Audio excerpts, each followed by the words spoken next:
Alright everyone, welcome back to Dragon's Dogma, and I have taken a significant amount of time off from playing this game, because, let me actually make sure that everything's correct when I saved last night, because I wanted to grind and basically level up my characters, and as you can see, both Shira and Jabet are level 41, we've got some really sweet armor and abilities unlocked. Jabet actually is both a maxed out sorcerer and mage, and what I actually want to do is there's an achievement. Once you unlock every single ability in one class, you get an achievement. So I actually have to unlock 2 more abilities for her as a mage, and then once she does that, I'm going to switch her back over to a sorcerer. I think she's actually a more powerful sorcerer. We also have two new pawns. One's a level 64 mage named Apple, and the other is a level 55 warrior named Tove. They're all women. It's the women's squad here, okay? So really, to be completely honest, I've been playing this every night, and you really haven't missed much. If you've been following me on Facebook, at They Call Me DSP is my Facebook page, you would have seen I've been putting up lots of pictures of my grinding efforts here in the game, okay? And I haven't unlocked any story except for one quick thing that I did completely by accident, alright? Understood. But what we're going to do here is we're going to stay overnight, and what you're going to see is the reason why I was able to get such high level pawns actually wasn't because of my grinding, it's because of this. Your follower has returned from assisting another arisen in another realm, okay? What happens is people have been playing this game and recruiting my pawn Jabet, and take a look at how many people have been doing it. A lot. So a lot of people have been watching my playthrough and using Jabet in their own games. And every night as I've been leveling her up, better people, with higher levels have been using her. Take a look at how many people used her. Holy shit. So now look at this. I'm going to have almost 1 million Rift Crystals. Plus look at all the items I've been getting every night. Look at this. Crown Hood Skeleton Key, Free Spoken Earring, a Wake Stone Shard. Look at this. I even got Solar Newman, an Arch Staff that silently radiates energy. Dragon's Risen, a fine arch staff in the shape of dual dragons. These are probably mad good. Alright? She even got areas, area knowledge of different areas. So, basically I get all those items and all those Rift Crystals, as you're about to see. So because I've been getting hundreds of thousands of Rift Crystals every day, thanks to me basically being, a YouTuber who everyone knows and has been watching my playthrough, people have been using Jabet, and I've been able to buy higher level pawns every single day. So really I've always had 2 over leveled pawns with me kicking everything's ass, alright? So all I really did, as you're going to see when we hit the overworld, is I basically walked through the entire overworld. I opened up 1 or 2 shortcut caves, which were just repetitive killing and grinding. It really wasn't any story. I accidentally advanced one part of the story that I'll explain once I show you the map, okay? So what I want to do, I want to take a look at these 2 arch staffs that I just got.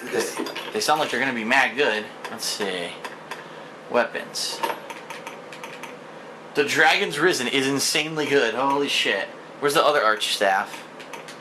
Solar Newman is pretty good too. But as you can see, only sorcerers can carry them. So what I'm going to do is, I'm actually going to, once I hit those 2 abilities and I max out Jabet, I'm going to have her become a sorcerer and use this Dragon's Risen, which seems to be a retardedly powerful weapon. But we're not going to do that yet. Okay, so, what I'd like to show you, I haven't done any of these job board escort missions yet. These are all escort missions, as I'll show you. See, escort Celine. But really what's happened, if I can show you the map here, we'll go to the world map. So this is the world map. I've unlocked every part of the map, as you can see. The entire map I've been to now, okay? I pretty much killed all the unique monsters on the overworld. I have not entered any of the dungeons at all, except with the exception of this right here.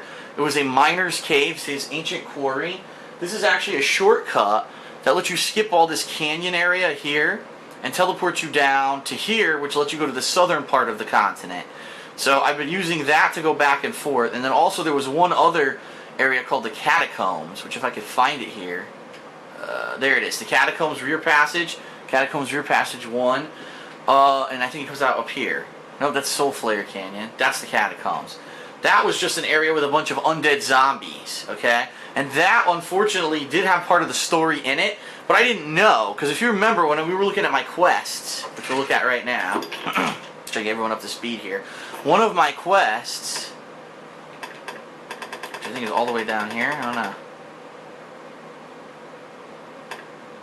We did the Water God's Altar in the playthrough. This one I failed, but then it was just, I passed it. It was just, remember that thief mission back in the original town? Yeah, I caught him. All you had to do was run around and catch him at night and you get money for it. There's really nothing else to get for it. I'm trying to find... There's, so you caught the thief. I'm trying to find a mission that I completed. Oh, you know what? It's not completed yet. It's a current quest, that's why. Let's see. Someone's trying to ambush me all around the world. These bandits keep trying to kill me. I'm marked for death. Alright, report your findings. It was this one, Seeking Salvation. So remember there was this Secret Society of Salvation. We were talking to Mason and other people to try to figure out more about them. So I didn't do any more of the mission, but when I went into the catacombs, you actually end up stumbling into a guy who's like the head of Salvation. And what he is, he's a necromancer. And what he's trying to do is summon undead to serve the dragon. And you end up fighting him and his undead, and I fought him and beat him. And then Mason shows up. And he says, are you going to spare him or are you going to kill him? And so I spared him. And Mason said, well, it doesn't look like you have the stomach to do what we need to do to stop Salvation. And he kills the necromancer and then he leaves. So that's the only part of the story that I've accidentally opened up. And I apologize I didn't get that on camera. I didn't know that I was going to stumble into a story element just going through this cave. The other one, where very little bit of the story has been unlocked, is this one. Travel to Hilfigure Knoll. I found it, and when I got there, as you're going to see, there is like a drawing of a dude. Let me show you on the overworld. There actually is a drawing of a guy. See that on the ground? It looks like a dude holding a shield and a spear. See if I can zoom in. There you go. And when I got there, there was a guy there, and he also had a hole in his chest just like me. And he was like, I'm like you, and I have answers for you. And then he went into his cave, but I never followed him in there because I didn't want to advance the story. So that's one of the missions we'll be doing. We have to see, there's another guy whose heart was stolen by a dragon, and we have to talk to him. So that's all I've done. I have to go right now. I have to actually report to Maximilian. Here we go. To tell him that I basically stopped Salvation because I fought the necromancer and I killed him in the catacombs. Besides that, I haven't advanced the story at all. I have killed all the random monsters, including I found many manticores, a couple griffins, a couple ogres, some cyclopses, golems. Golems are these giant rock monsters that are pretty cool. And there is one worm. I think it's actually called a drake. That is a dragon. It looks just like the dragon from the beginning of the game. And he's a random encounter. He only shows up at one part of the map. And I've killed him many times as well. From now, he gives you the most experience out of anything you can kill, but he's also extremely hard to beat because he has a lot of HP. Alright, so let's trade this in. Then the gatherings of Salvation did have sinister purpose.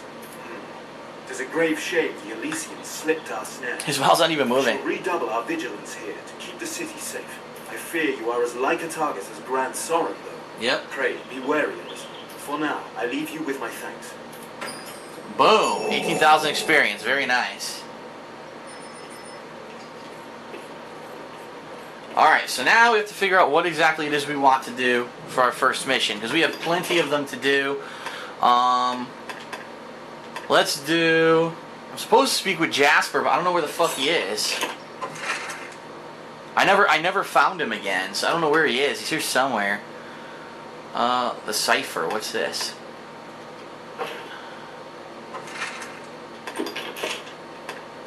Alright, Hilfigure Knoll. Or we could talk to the captain.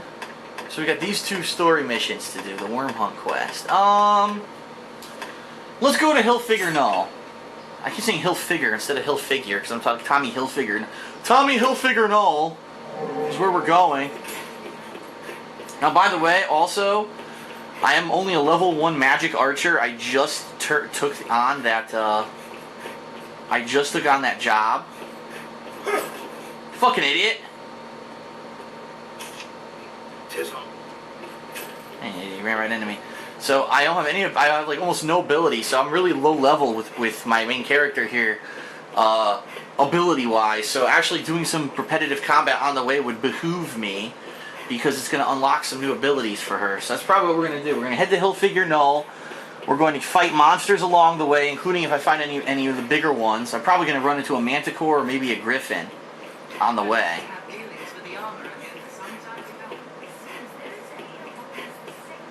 Probably some lizard men as well. Alright, so we'll come back and we'll start back on our journey.